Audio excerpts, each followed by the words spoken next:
قبل اسبوعين رنيت عليك عشان احكي عن مشكلة التلفزيون في البلد عنا، وانا مرة ختيارة وبخاف الله، فانا بحب ابقى عادلة فير يعني بالانجليزي. انا بدي احكي اليوم عن الشباب اللي حاسبين حالهم زلام وبيبقوا لابسين لي بنطلون خصرة ساحل وكلسونة بيبقى طالع على الشارع على البرندة يتشمس ونص كفاه مبين. الله يخليك يا حجة، بلاش تتهوري معانا على الهوا. اسمع ولا ترى الضغط عندي شامط لفوقها، هسه باجي باكل لكة الموت. اصحى تقاطعني ومعبي لي راسه شحمة سيارات بقولوا عنها واكس وموقف شعره تكون كنفذ وماشي في الطريق. اخس عهيد شباب ما بسوى ملذانة بزاكة. الله يرحم سيدك اللي بكى بس يتحمم على العيد الكبير والعيد الصغير يا مدود. يعني يا خالتي وصفية، أنا كل حلقة لازم أقول لك بصيرش نتدخل في خصوصيات الناس، إحنا بنسمع آراء المتصلين وكل واحد حر في حاله يا حجة. اقول لك يا عكل انا زهقت ابهدل فيك، انا بضل ابهدل فيك مش ظابط، بدي اودي لك اثنين يسحبوك وينزلوا فيك كتل لانك انت بتفهمش. طولي بالك علينا يا حجة، تفضلي احكي. هالكيت هذول اللي بحطوا شحمة سيارات عروسهم زلام، والرجال والبنات اللي محبوسين ورا قضبان الاحتلال.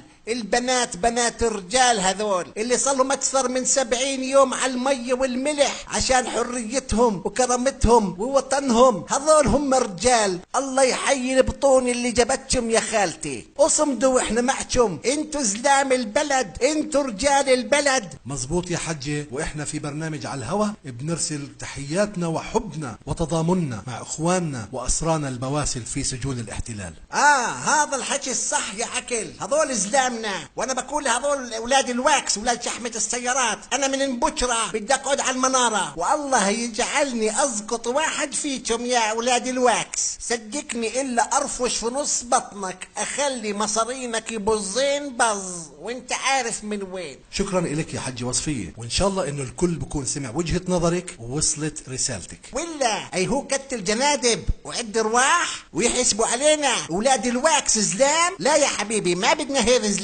انا بقول لاولاد شحمة السيارات هذول يا بتصير زلمة يا روح تمنكر وتبودر بقعد عند امك يا حبيبي. وعلى رأي المثل اللي بيقول عدي رجالك عدي من الكرة على المصدي. اكيد نعم يا حجة وصفية، انت مصدي.